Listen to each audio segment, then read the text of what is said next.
Le fait religieux est un phénomène sociétal devenu de plus en plus préoccupant pour les entreprises. Cela peut se traduire par des demandes d'absence pour exercer des pratiques religieuses, par le port de signes extérieurs tels que la croix ou la kippa ou le foulard, par la demande de prier pendant les temps de pause ou le temps de travail, par le refus de travailler avec une femme ou des collègues de travail pour des motifs religieux ou le refus d'exécuter certaines tâches. En principe, il n'y a pas de laïcité et de neutralité religieuse dans les entreprises privées.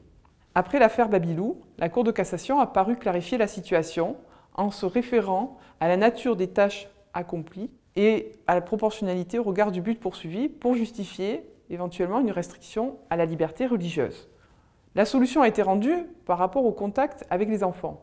Qu'en est-il par rapport au contact avec des clients? Est-ce que les exigences d'un client peuvent justifier des restrictions à la liberté religieuse?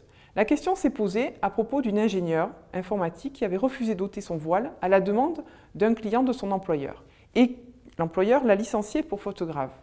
Le 9 avril 2015, la Cour de cassation a posé une question préjudicielle à la Cour de justice de l'Union européenne. On peut se poser la question de savoir si le simple contact avec le client suffit à justifier une telle restriction.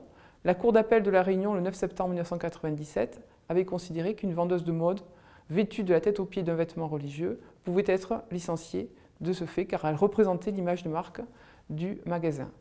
La Cour suprême des États-Unis, le 1er juin 2015, vient de sanctionner le distributeur de vêtements Abercrombie pour avoir refusé d'embaucher une candidate qui se présentait voilée pour exercer le métier de vendeuse. Qu'en est-il des métiers à dimension plus technique? Est-ce que les exigences du client peuvent obliger l'employeur à prendre des mesures de restriction envers la liberté religieuse de ses salariés? Dans l'attente de la réponse des juges européens, les entreprises ont tout intérêt à prendre en considération le fait religieux au cas par cas, d'étudier le métier exercé, le contexte dans lequel il s'exerce et de vérifier s'il n'y a pas des restrictions éventuelles en matière d'hygiène, de santé et de sécurité.